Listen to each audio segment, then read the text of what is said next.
Alright guys, so I haven't actually done any commentary on any of my videos in quite some time, and that's just because I've been a little bit too busy to really sit down and talk about what's going on. Alright, so I just finished up the Candido 9-week squat program, but I missed the last week, so I wasn't actually able to test what my squat was. The program's just too hard. I mean, I feel like I have a pretty good working capacity, but then, you go into a program like this and I was encountering injuries after injury after injury, and it just made doing the program no fun, to where I just kind of sort of dreaded going in and doing any sort of work.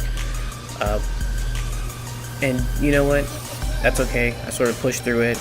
At the end of the day, going off my 5-rep max for the squat, I ended up, I think, calculating based off the 5-rep max, that my squat probably went up to about 435 and 440 pounds, and then I was able to hit my 315 bench max.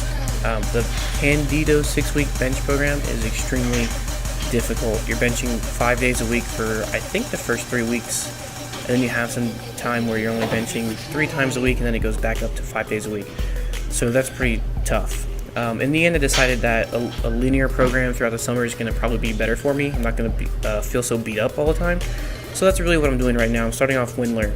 And because I didn't come out with any true maxes for any of my lifts, what I decided to do was take a pretty conservative approach. So I took what my calculated 1-rep max was based off the previous programs, and I sort of took about 10 to 15 pounds off that, and then, Wendler works off 10 pounds less of what your 1-rep max is.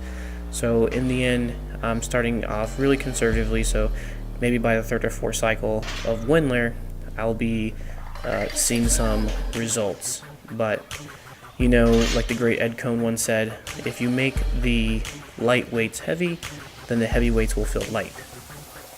So based off that, going into this deadlift workout, I am going to be setting up on it just like I would be doing max rep, or max, 1-rep max every single time. So I'm going to take my time, set up on the bar, pull the slack out, shoot up or explode up, and then control the eccentric movement back down. And so I think doing that, you're sort of getting like a double workout, because you're not just letting the weight drop, but you're letting the weight pull you down and you're controlling it. And I think you get sort of a double workout by doing that. So on this set in particular, Wendler's last set of each working set is going to be a 5+, 3+, or a 1+. And I opted to use straps on this, not because my grip is weak, but because controlling the eccentric movement, you're going to be holding on to the bar a lot longer. And if you're going for a 5+ set, then the first thing to fail is going to be your grip. So I do most of everything with a double overhand grip, even on my accessory work, and that's just to work on the grip. So using straps for one set is not really going to affect me in terms of how much I can lift with my grip strength. So with that being said, that's why I use straps, in case some of you guys are going to be hating on me. And then lastly, what I want to mention is that just because it's a 5+ set, a 3+ set, or a 1+ set, doesn't mean you have to go balls to the wall on that set. This is a linear training program, okay? So if I smoke myself on this last set, it may ruin me, especially my lower back, since I'm doing a lot of the work beltless. It may pretty much ruin my squat day, because I might have like tight lower back, tight hamstrings, whatever the case is, or it may ruin my next deadlift session.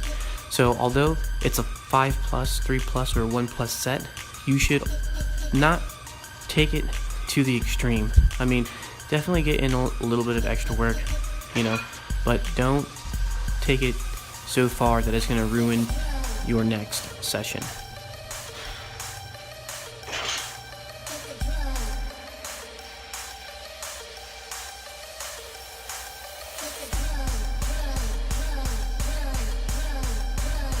And then another thing to appreciate about the Wendler program is that you're not so devastated after your working sets that you can't get any accessory work in.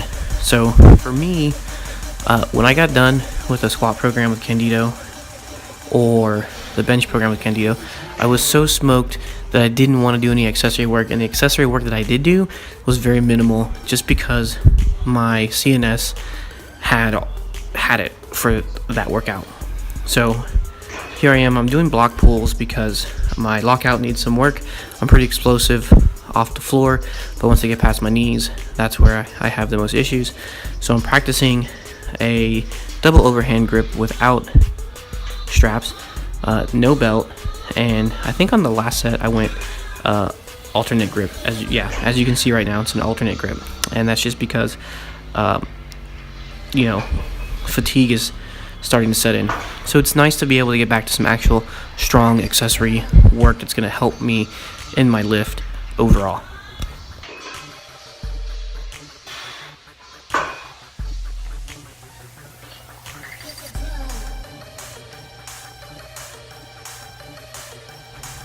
So as we all know, back work is the essential part of the deadlift. Keeping your back strong is going to help you pretty much lift more weight in a deadlift, especially if you're a conventional deadlifter like myself. I used to be sumo. I feel like it gave me a lot of hip problems, so I switched back to the conventional deadlift. So this is actually my favorite exercise, the T-bar row, with a close grip row rather. And the reason why I like it is because, one, it actually works on your lower back, okay, and two, it works on your upper back. And for me, I don't like my shoulders to roll forward, so if I have a strong upper back, I can keep my shoulders back. It'll keep me more stiff and rigid throughout the entire lift. And then really all I do is finish it up with some lat pull downs, and I do lat pull downs at a really moderate weight, something I can get 15 reps in. And that's really it. That's all I have for today, and I'll keep you guys posted, and stay tuned for the next video.